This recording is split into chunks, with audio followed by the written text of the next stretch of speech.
Hello students, how are you? I hope all of you are well. Student, today we are going to discuss dimension analysis. ये जो video है ये आपका revision video है। दो parts में करेंगे रिवीजन वीडियो। फर्स्ट पार्ट में हम डायमेंशन एनालिसिस पढ़ेंगे, ठीक है ना, एंड आफ्टर दैट हम एरर पढ़ेंगे, एरर एनालिसिस। तो फर्स्ट पार्ट हम देखते हैं डायमेंशन एनालिसिस। तो डायमेंशन एनालिसिस में हम बेसिकली क्या पढ़ेंगे? Application of dimension analysis, dimensional analysis. ठीक है, डायमेंशनल एनालिसिस में हमने तीन एप्लीकेशंस पढ़े हैं, ठीक है ना। फर्स्ट एप्लीकेशन है कन्वर्जन द यूनिट, एक यूनिट से दूसरे यूनिट में कन्वर्जन करते हैं। सीजीएस को एसआई में कन्वर्ट करती है, एसआई को सीजीएस में कन्वर्ट करते हैं। फर्स्ट एप्लीकेशन होता है। सेकंड एप्लीकेशन डायमेंशन एनालिसिस का होता है कि कोई भी इक्वेशन हमारे पास गिवन है, वो इक्वेशन डायमेंशनली करेक्ट है या इनकरेक्ट है, उसको चेक करना। तो हम क्या करते हैं, किसी भी इक्वेशन की चेक करते हैं डायमेंशनल एनालिसिस से। सेकंड एप्लीकेशन हो गया। थर्ड एप्लीकेशन होता है डायमेंशनल एनालिसिस का कि मोर देन टू और थ्री फिजिकल क्वांटिटीज के बीच में रिलेशन हम फाइंड आउट कर सकते हैं। चलिए, तो रिलेशन एस्टैब्लिश करने के लिए भी हम डायमेंशनल एनालिसिस का यूज करते हैं। चलिए, इसके बाद कुछ डायमेंशनल एनालिसिस के लिमिट्स भी होते हैं, ठीक है ना, जहां पे डायमेंशनल एनालिसिस क्या होता है, फेल हो जाता है। तो उसी में डिस्कस करते हैं थोड़ा सा। देखिए, सबसे पहले हम लेते हैं कन्वर्जन, ठीक है ना, कन्वर्जन ऑफ यूनिट्स।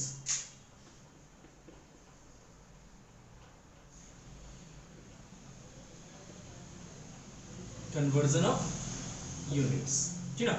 कन्वर्जन लेते हैं, यूनिट्स को कन्वर्ट करते हैं सीजीएस टू एसआई में, सीजीएस सिस्टम से एसआई सिस्टम में, या एसआई सिस्टम से सीजीएस सिस्टम में।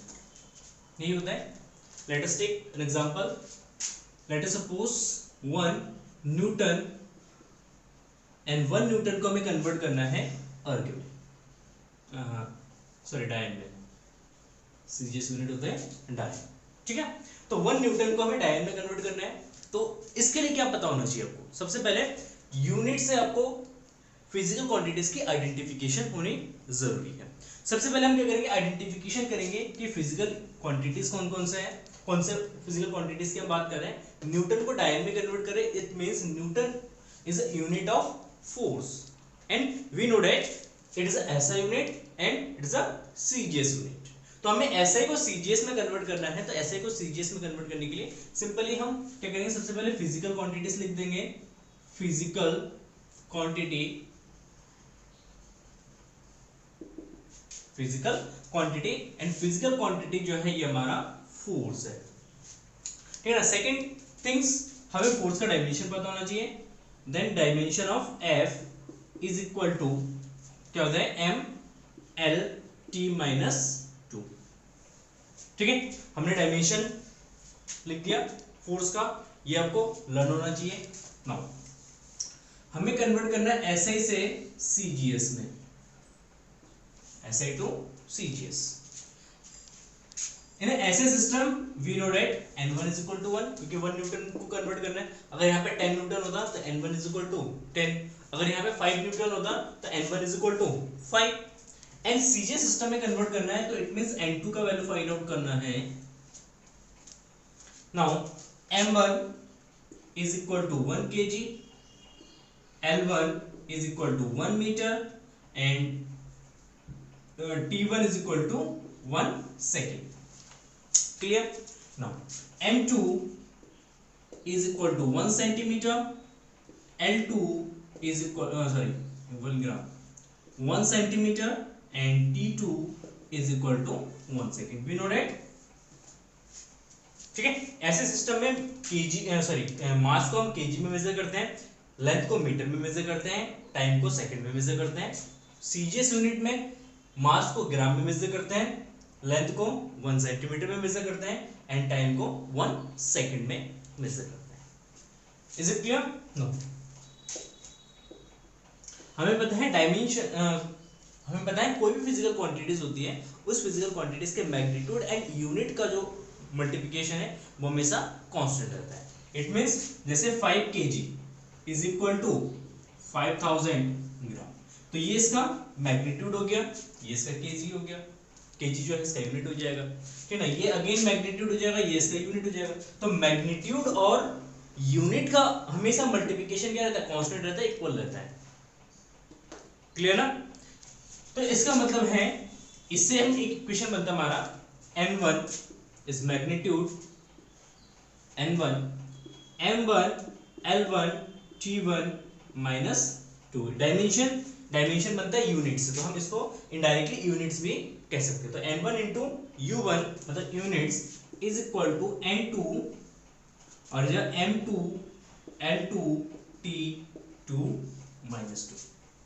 फोर्स का डायमेंशन लिख देंगे सीजीएस सिस्टम में। क्लियर है? वैल्यू किसका फाइंड आउट करना है, n2 का। n2 का वैल्यू फाइंड आउट करने के लिए इस वाले टर्म्स को उठा के इधर फेंक दो, तो यह जाएगा n2 is equal to n1 m1 by m2 l1 by l2 and t1 by t2 की पावर माइनस 2। क्लियर ना? इसको उठा के इधर फेंक दिया, तो mm को साथ में ले लेते हैं, ll को साथ में ले लेते हैं, और t को साथ में ले लेते हैं। अब सब्स्टिट्यूट कर दो इसका वैल्यू। n1 का वैल्यू है 1, m1 का वैल्यू है 1 kg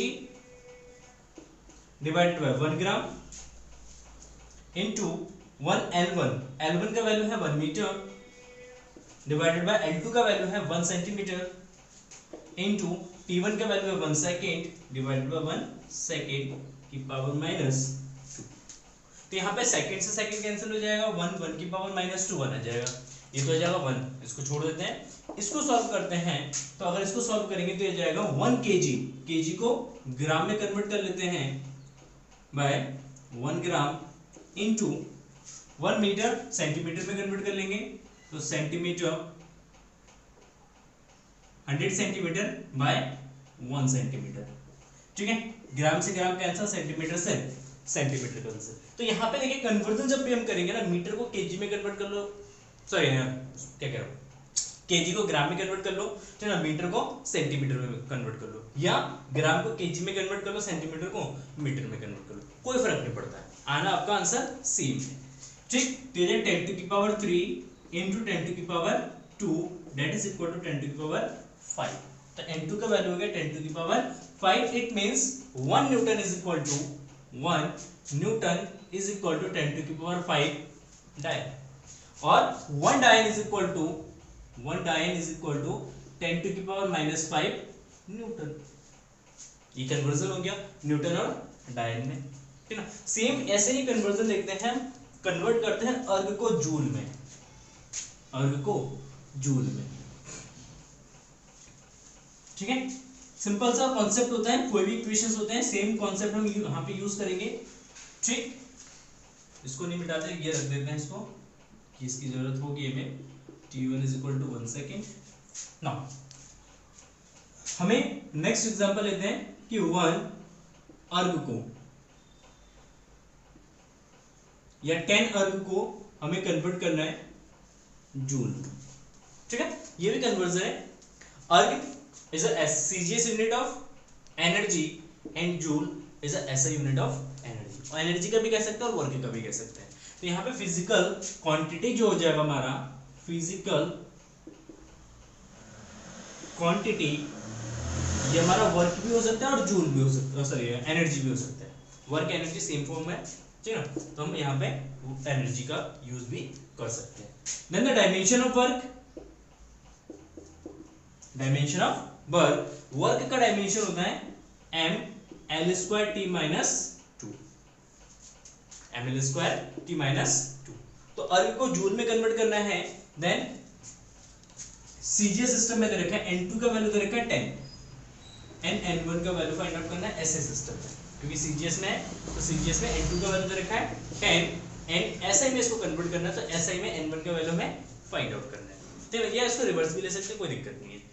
ठीक, इसमें कंडीशन होगा n1 m1 l square t1 minus 2 is equal to n2 और डायमेंशन हो जाएगा m1 l sorry m2 l2 t की पावर 2 माइनस का। ठीक है, ये हो जाएगा। वैल्यू इसका निकालना है, n1 का वैल्यू फाइंड आउट करना है, तो इसको उठा के इधर फेंक दो। ठीक है, तो n1 इज इक्वल टू जाएगा n2 m2 by m1 into l2 by l1 की power 2 and t2 by t1 की पावर -2। इसको उठा के रख देंगे, n1 का वैल्यू आ जाएगा। चलिए वैल्यू सब्स्टिट्यूट कर देते हैं। n2 का वैल्यू है 10, क्योंकि 10 अर्ग को जूल में कन्वर्ट करना है, तो n2 का वैल्यू हो जाएगा 10। m2 अपॉन m1, m2 का वैल्यू कितना है? m2 का वैल्यू है हमारे पास, देखो 1 ग्राम bye m1 1 kg, 1 kg। L2 का वैल्यू है 1 सेंटीमीटर एंड L1 का वैल्यू है 1 मीटर की power 2, 1 second divided by 1 second की power -2। Is it clear? Now अब यहाँ पे कन्वर्जन, ठीक है ना, सेंटीमीटर को मीटर में या मीटर को सेंटीमीटर में, केजी को ग्राम में या ग्राम को केजी कन्वर्जन कर सकते हैं। ठीक है, देखो ग्राम को केजी में कन्वर्ट कर लेते हैं, 10 टू की power -3 kg divided by 1 kg. 1 gram is equal to 10 to की पावर -3 केजी होता है। 1 सेंटीमीटर को मीटर में कन्वर्ट कर लेते हैं, 10 टू की power -2 metre divided by 1 metre का स्क्वायर, और सेकंड से सेकंड कैंसिल हो जाएगा, यहाँ पे बचेगा 1, इसको छोड़ देते हैं। नाउ 10, देखो यहाँ पे केजी से केजी कैंसिल, सेंटीमीटर से मीटर कैंसिल, तो बचेगा 10 टू की पावर -3, 10 टू की पावर -3 इंटू 10 टू की पावर -4। इसका स्क्वायर कर देंगे तो 10 टू की पावर -4 मल्टीप्लाई कर देंगे इसका, तो ये 10 इंटू 10 टू की power -7 and that is equal to 10 to की power 6। It means 10 erg is equal to होगा हमारा 10 टू की पावर 6 जूल। सॉरी माइनस का होगा, किसका होगा? माइनस का। ठीक है, या हम कह सकते हैं 1 erg is equal to 1 erg is equal to 10 to की पावर -7 जूल, या 1 joule is equal to 10 to की पावर 7 अर्ग। ठीक है, ये कन्वर्जन होता है जूल और अर्ग। क्लियर है? तो एक सिंपल सा ये कन्वर्जन हो गया। तो इस तरीके के कन्वर्जन सबसे पूछे जाते हैं क्वेश्चन में, एग्जाम में। ठीक है, डायमेंशन एनालिसिस में और भी बहुत सारे कन्वर्जन है, आप कर सकते हैं, आपको मेथड समझ में आ गया तो। ठीक है, नाउ नेक्स्ट आता है चेक द इक्वेशन। कोई भी फिजिकल इक्वेशंस होते हैं, उस फिजिकल इक्वेशन को हम चेक करेंगे डायमेंशनली। ठीक है, let us suppose first equation is v square is equal to u square plus 2as। ठीक है ना, इसके लिए कंडीशन क्या है, कॉन्सेप्ट क्या है चेक करने का? तो आपको हमेशा याद रखना है दो चीज। एक चीज, कोई भी फिजिकल इक्वेशंस होते हैं, इनके हर एक टर्म्स का डायमेंशन क्या होगा? इक्वल होगा। Dimension of each terms will be equal. लिख देता हूं मैं, dimension of each terms will be equal, है ना? मतलब हर एक टर्म्स का जो डायमेंशन होगा वो आपका क्या होगा? इक्वल होगा। एंड नेक्स्ट कॉन्सेप्ट आपको ये याद रखना है कि वी कैन ऐड और subtracted the same type of quantity। ठीक, एंड कोई भी इक्वेशंस होते हैं, इसकी LHS की डायमेंशन और RHS की डायमेंशन क्या होनी चाहिए? इक्वल होनी चाहिए। ठीक है, तो देखो कोई भी फिजिकल इक्वेशंस होते हैं, इनमें अगर दो क्वांटिटीज को अगर हम ऐड कर रहे हैं, तो इसका मतलब होता है दोनों क्वांटिटीज सेम है। या हम दो क्वांटिटीज को अगर माइनस कर रहे हैं, सब्ट्रैक्ट कर रहे हैं, तो इसका मीन्स है कि दोनों क्वांटिटीज सेम है। मतलब फोर्स को ऐड कर सकते हैं, फोर्स में से माइनस कर सकते हैं, वेलोसिटी में से माइनस कर सकती है, वेलोसिटी को ऐड कर सकते हैं। या सेम टाइप की क्वांटिटीज है, तभी हम उसको ऐड या सब्ट्रैक्ट कर सकते हैं। मल्टीप्लिकेशन और डिवीजन में ऐसा नहीं होता है। डिवीजन मल्टीप्लिकेशन में क्या होता है कि अलग अलग क्वांटिटीज के मल्टीप्लाई भी कर सकते हैं और डिवीजन भी कर सकते हैं। लेट अस सपोज कि f is equal to ma, तो इट मींस मास और एक्सेलरेशन डिफरेंट क्वांटिटीज है, लेकिन इन दोनों की प्रोडक्ट करने से क्या मिल रहा है हमें, फोर्स मिलता है। देन पावर अगर की डिफाइन करते हैं पावर W/T, तो यहाँ पे दो क्वांटिटीज को हम क्या कर रहे हैं, डिवाइड भी कर रहे हैं। तो दो क्वांटिटीज को डिवाइड, दो डिफरेंट क्वांटिटीज को डिवाइड या मल्टीप्लाई हम कर सकते हैं, उससे कोई फर्क नहीं पड़ेगा, लेकिन ऐड और सब्ट्रैक्शन की कंडीशन में लिमिटेशन आ जाता है। तो लेट अस सपोज ये हमारे पास एक इक्वेशन है, इसको हमें करेक्ट चेक करना है डायमेंशनली। डायमेंशनली हम क्या करेंगे, इसको चेक करेंगे। तो किस तरीके से चेक करना है उसको ले देखते हैं। तो सबसे पहले यहाँ पे ईच टर्म्स का डायमेंशन क्या होना चाहिए, इक्वल होना चाहिए। v is velocity, u is initial velocity, a is acceleration and s is displacement. This is the third equation of motion, you know very well. Now dimension of v square, dimension of v square is equal to l t minus 2 का square, that is l square t की power minus 4, है ना, ये इसका dimension हो जाएगा।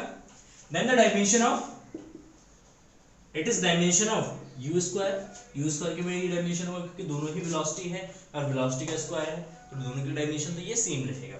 Then the dimension of 2as, 2 is a dimensionless quantity, इससे कोई डायमेंशन नहीं होगा। a is acceleration and acceleration का डायमेंशन होता है l t की power minus 2 and s is a displacement and displacement का डायमेंशन हो जाएगा l। Clear? No l square t minus L square T minus 2, तो इसका sorry minus 1 L T minus 1, ठीक है ना। दोनों का डायमेंशन क्या है, इक्वल है, तो हम लिख सकते हैं dimension of V square is equal to dimension of U square is equal to dimension of 2as।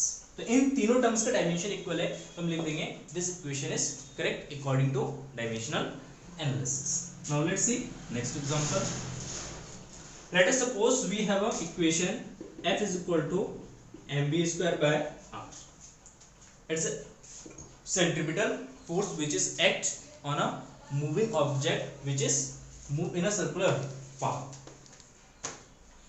तो यहाँ पे कोई भी बॉडी का सर्कुलर पाथ पे मूव कर रहा है तो उस पे सेंट्रीपिटल फोर्स लगता है। सेंट्रीपिटल फोर्स का इक्वेशन से f is equal to mv square by r। इसको चेक करना है कि ये डायमेंशनली करेक्ट है या नहीं।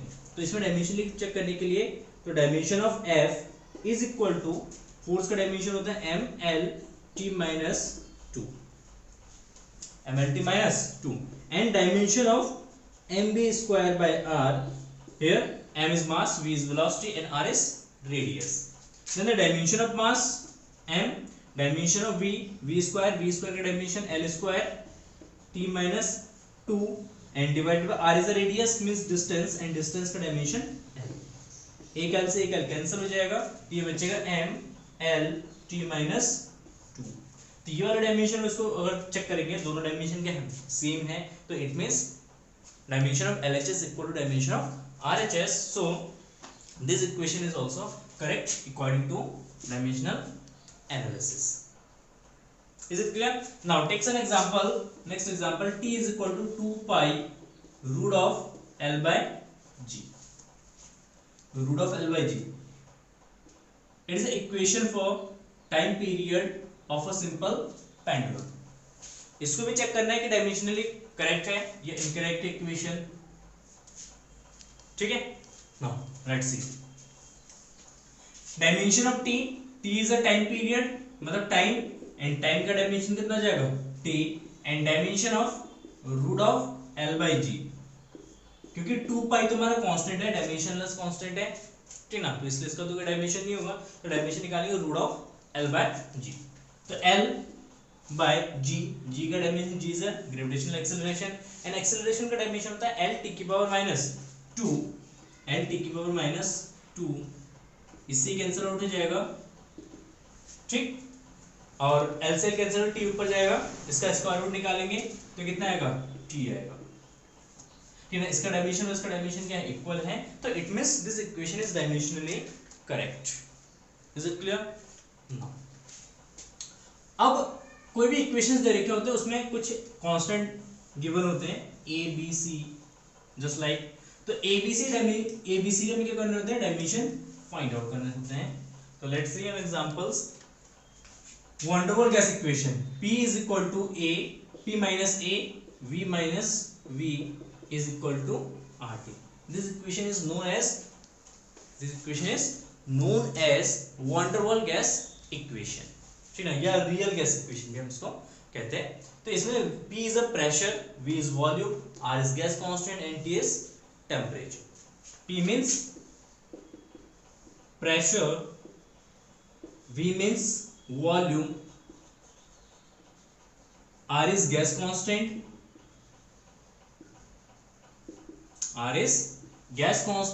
and T is temperature.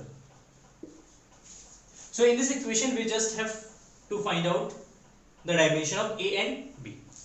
हमें क्या करना है, डायमेंशन निकालना है A और B। कैसे फाइंड आउट करेंगे डायमेंशन? तो इसके लिए कॉन्सेप्ट होता है कि दो क्वांटिटीज को अगर हम क्या कर रहे हैं, ऐड या सब्ट्रैक्ट कर रहे हैं, इट मींस दोनों क्वांटिटीज सेम होते हैं। तो इसका मतलब P में से अगर A को माइनस कर रहे हैं तो इसका मतलब P और A सेम टाइप की क्वांटिटीज है, तो इसका मतलब जो डायमेंशन P का होगा वही डायमेंशन हमारा A का भी होगा। तो हम लिख सकते हैं dimension of A is equal to dimension of P, and P is a pressure, and pressure का डायमेंशन क्या होता है, ये आपको पता होगा, ml minus 1 T minus 2, ml minus 1 T minus 2, ये प्रेशर का डायमेंशन होता है। Now next, the dimension of V is equal to dimension of B, then the dimension of B is equal to dimension of V, and V is a volume, and volume का dimension होता है L cube, कितना जाएगा L cube। तो इस तरीके से हम डायमेंशन एनालिसिस के थ्रू इसको भी हम क्या कर सकते हैं, प्रूफ मतलब डायमेंशन फाइंड आउट कर सकते हैं। Let's see next example.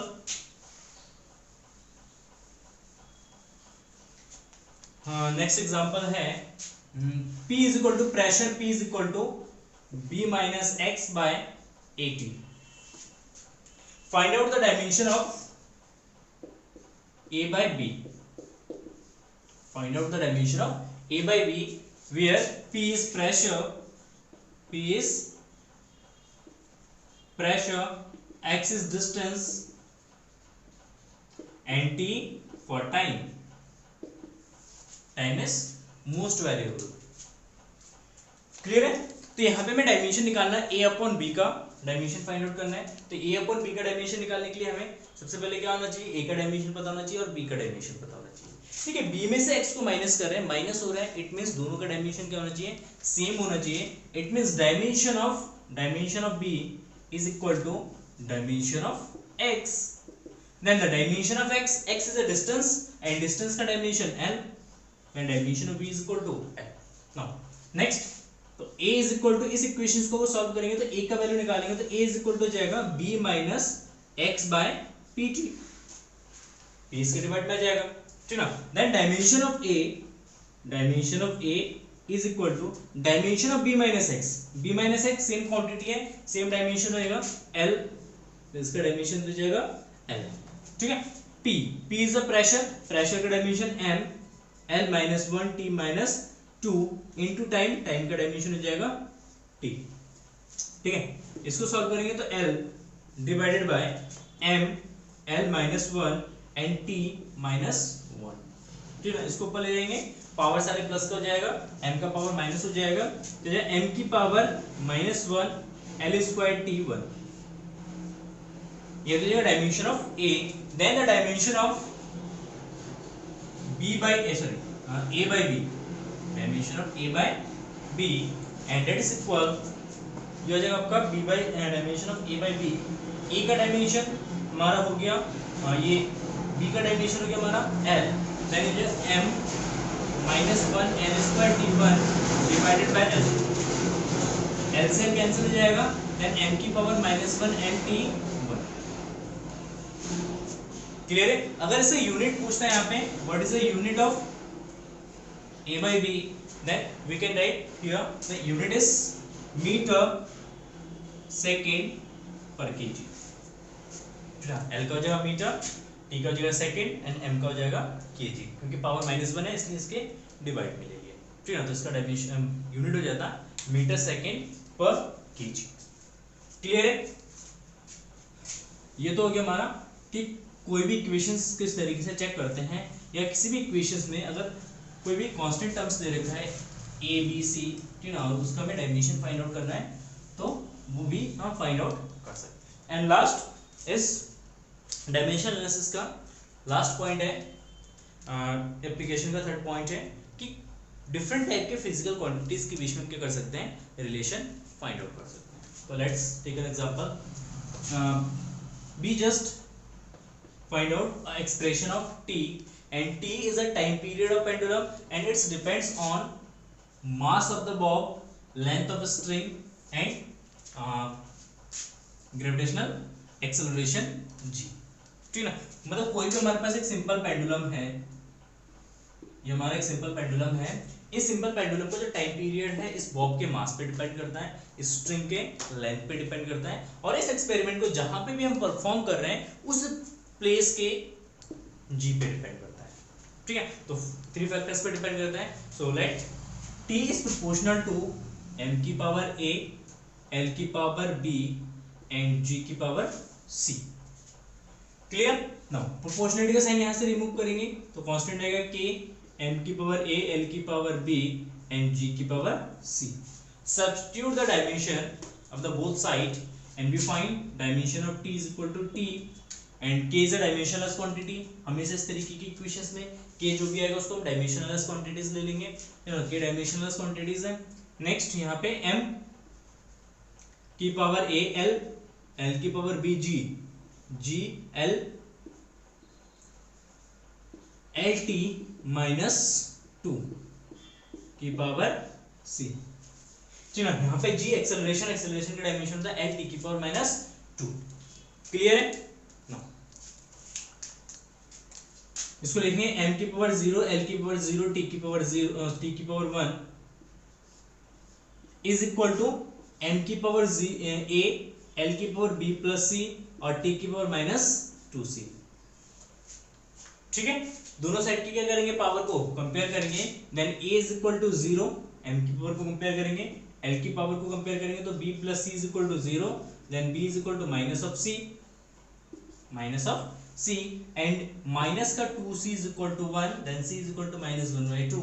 यहाँ पे b की जगह यहाँ पे c की वैल्यू सब्स्टिट्यूट करेंगे तो b इज इक्वल टू 1/2, ठीक। ये इक्वेशन उठा के ये जो वैल्यूज है यहाँ पे रख देते हैं इस वाली इक्वेशन में, then t is equal to k, m की पावर 0, l की पावर 1/2 एंड g की पावर माइनस 1/2, देन k ये तो जाएगा 1 पावर 1/2, इसमें होता है रूट, स्क्वायर रूट, इसका पावर प्लस में है तो ऊपर रहेगा, इसकी पावर माइनस में तो ये नीचे आ जाएगा, ठीक है ना। बाय एक्सपेरिमेंट चाहे तो आप इक्वेशंस को यहीं तक छोड़ सकते हैं, कोई दिक्कत नहीं है, लेकिन अगर आपको k का वैल्यू पता है by experiment k is equal to होता है 2 pi, then t is equal to 2 pi root of l by g, 2 pi root of l by g, ठीक है। तो ये हमारा इक्वेशन आ जाएगा टाइम पीरियड के लिए for a simple pendulum. Now takes another example, find out an expression for centripetal force F which is depends on the mass of the particle m, velocity of particle v and radius of the circle r।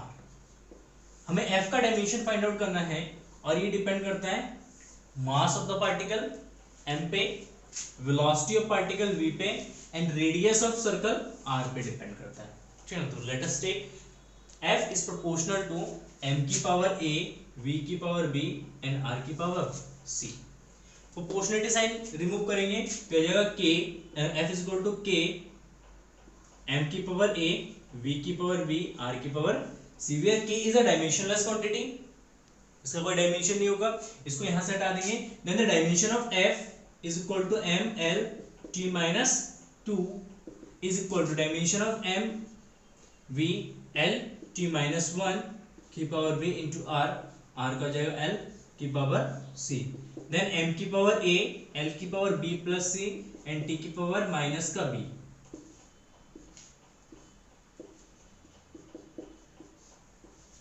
ठीक है।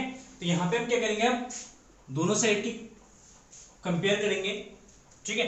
And a is equal to 1 A is equal to 1, B plus C is equal to 1 and minus B is equal to minus का 2, तो B is equal to 2 and B का value यहाँ पे substitute करेंगे तो सी का वैल्यू हो जाएगा माइनस का 1, सी इज इक्वल टू माइनस 1। इसको सॉल्व कर लेंगे, एबीसी का वैल्यू सब फाइंड आउट कर लेंगे और ये जो वैल्यू है इस वाले इक्वेशन में रख देंगे। Then f is equal to k m की पावर 1 v की पावर 2 एंड r की पावर माइनस 1। तो ये f is equal to k m v square by r, but by experiment k is equal to होता है 1, तो यहाँ पे f इज इक्वल टू लिख देंगे m v square by r, ठीक है, m v square by r। तो एक सिंपल सा ये डेरिवेशन हो जाएगा। तो इस तरीके से हम क्या कर सकते हैं, डिफरेंट फिजिकल क्वांटिटीज के बीच में हम रिलेशन फाइंड आउट कर सकते हैं। क्लियर है, सिंपल है। थोड़ा सा मैं इसके लिमिटेशन बता देता हूं 2-3, ठीक है। डायमेंशनल एनालिसिस के रिलेशन क्या है, सॉरी लिमिटेशन क्या है। फर्स्ट लिमिटेशन है कि इस डायमेंशनल एनालिसिस से हम ऐसे इक्वेशंस को ड्राइव नहीं कर सकते हैं जिसमें टू क्वांटिटीज ऐड या सब्ट्रैक्ट के फॉर्म में, ठीक है। लेट अस से कि v square is equal to u square plus 2as या v is equal to u plus at और s is equal to ut plus half at square. मतलब जो हमारे पास इक्वेशन ऑफ मोशंस है, equation of motions को हम क्या कर सकते हैं, डायमेंशनली हम इसको फाइंड आउट या एस्टैब्लिश, ये रिलेशन हम एस्टैब्लिश नहीं कर सकते, ठीक है ना। तो इस तरीके के इक्वेशंस को हम डायमेंशनली नहीं निकाल सकते हैं, तो ये इसका लिमिटेशन हो गया। सेकंड लिमिटेशन होता है अगर कोई भी इक्वेशंस में साइन फंक्शन है, मतलब ट्रिग्नोमेट्रिक फंक्शन है, लॉग फंक्शन है, ठीक है ना, या एक्सपोनेंशियल फंक्शन है, तो वो वाले इक्वेशंस भी डायमेंशनली हम फाइंड आउट नहीं कर सकते हैं। Let us suppose y is equal to a sin omega t, it is the equation for SHM या वेव मोशन कहते हैं इसको हम, वेव इक्वेशन, ठीक है ना। कौन सी इक्वेशन है, वेव इक्वेशन है, y is equal to a sin omega t, या ऑसिलेशन मोशन के लिए डिस्प्लेसमेंट का इक्वेशन होता है। तो इस वाली इक्वेशन में देखिए साइन है, साइन ओमेगा t है, साइन वाला टर्म्स है, ट्रिग्नोमेट्रिक फंक्शन है। तो इस तरीके के इक्वेशंस को हम डायमेंशनली हम फाइंड आउट नहीं कर सकते, रिलेशन नहीं निकाल सकते हैं, ठीक है। थर्ड इसका लिमिटेशन हो जाता है, थर्ड लिमिटेशन कि अगर मोर देन 4 फिजिकल क्वांटिटीज के बीच में हमें रिलेशन निकालना है, मतलब इसमें जैसे f m v r और एक और क्वांटिटीज अगर t पे भी वो डिपेंडेंट होता, अगर वो t पे भी डिपेंडेंट होता है, अगर 4 फिजिकल क्वांटिटीज पे अगर डिपेंडेंट है, तो इस तरीके के इक्वेशंस को डायमेंशनली नहीं निकाल सकते हैं। ये इसका थर्ड लिमिटेशन है, ठीक है।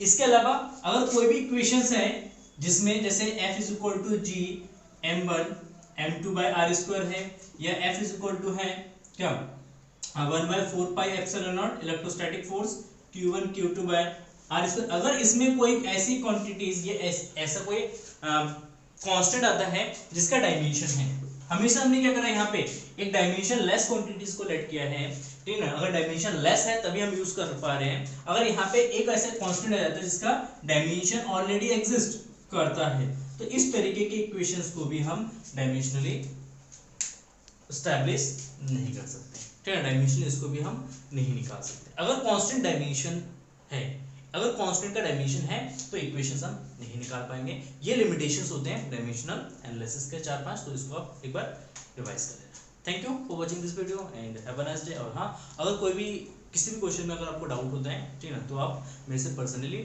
या कमेंट सेक्शन में पूछ सकते हैं। Thank you for watching this video and have a nice day, bye bye.